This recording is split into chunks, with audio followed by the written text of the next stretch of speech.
Yo, I'd like to send a special shout out to Whack 100, man. I don't agree with everything he says, everything he does, but the one thing I've always said, he gonna keep it G, and he gonna call a spade a spade. He gonna say, you know what I mean? He gonna say what the average person wouldn't say.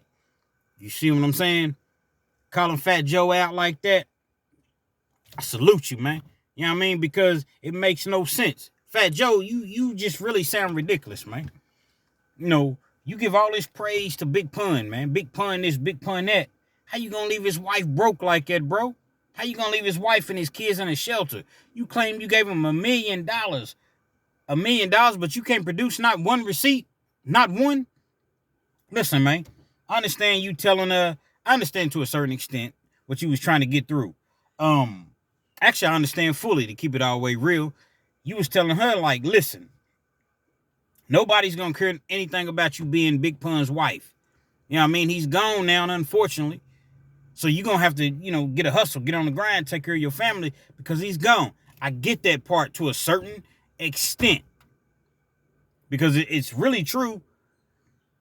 But as much as you praising, bro, you saying you gave her $1 million. Why is she in a homeless shelter? What you should have done was, in my humble opinion, you should have made sure that she had a secure housing, bought her a house that was paid for, not no mortgage, anything like that. Bought her a house that was paid for, got her a couple, reliable vehicles, paid off, a credit or whatever. Anything that you could have done with that $1 million, as far as just giving it to her, you should have made sure that everything was everything. Ain't no way that she should have a hard time getting in touch with you, and ain't no way if you say that you and Big Pun was as close as you say y'all were, ain't no way she's supposed to be living in no shelter, man. Ain't no way, man. I'm not trying to hear nothing you talking about, Fat Joe. Nothing. And it took the whack, nigga, you know what I mean, to come through and make sure that, she got something. So hopefully after the deal that they struck, hopefully she's able to provide for her family, at least have shelter for her family. You industry niggas, man, y'all get online and y'all act like y'all this and y'all that. Man, y'all ain't shit. I'm not going to make it a New York thing because I don't know New York like that. And plus, it's not nobody's responsibility to take care of the next man's family. I understand it. But if you consistently screaming out, Big Pun, that's my brother, we ride or die, we dive in front of bullets, and come on, man. You gonna leave his family like that? Now I found it very interesting, Mr. Joe, Mr. Terror Squad, that you say, and by the way, man, I love Fat Joe. I fool with Fat Joe. You know what I'm saying? I watch your podcast. I watch it. But I'm just saying, man, you got to call a spade right here, Fat Joe, and you wrong right here, bro. You wrong. I find it interesting that you say, oh, I take care of 30 people. So if you take care of 30 people, how come her, along with her family, is not included in that list?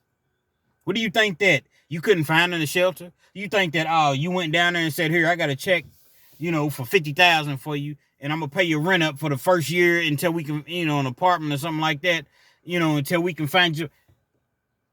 The first 2 years, actually. What do you think of? She's not going to accept that? You didn't know where to find her, right? She ain't had no rap for you, right? Come on, Fat Joe, man. You got to keep it real, bro. You wrong, man. Greed, man. Greed. You know that you had that man's publishing. And 30% should have went to his wife, and you should have made sure. You should have made sure that she got that bread, man. But you didn't. Because I understand you had your own situation you was going through, your tax problems and whatever you had to deal with. But at the same time, man, you still had 70% left. Excuse me. And that's just wrong, man. They took the whack, nigga, and I don't know whack. You know what I'm saying? I ain't never met whack. I don't have no personal dog in the fight. I don't know. But I'm just saying, like, a lot of people don't like whack, but really whack just calls it like he sees it. Spade is spade, man. You know what I'm saying? You wrong, Fat Joe. You are wrong. And hopefully she gets that money. She's able to provide, get a home for her kids have a little bit of money, and it leads to another story. It leads to something else. You know what I'm saying? Financially or whatever. Because Big Pun, man, he was a legend. And he wasn't in the game very long, unfortunately. But he was a legend, man. And y'all just dogged him, man. Y'all really, I'm ashamed for real. I'm ashamed of more than just Fat Joe.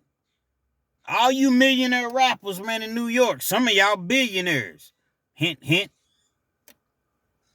And y'all all left Big Pun's family in a shelter like that.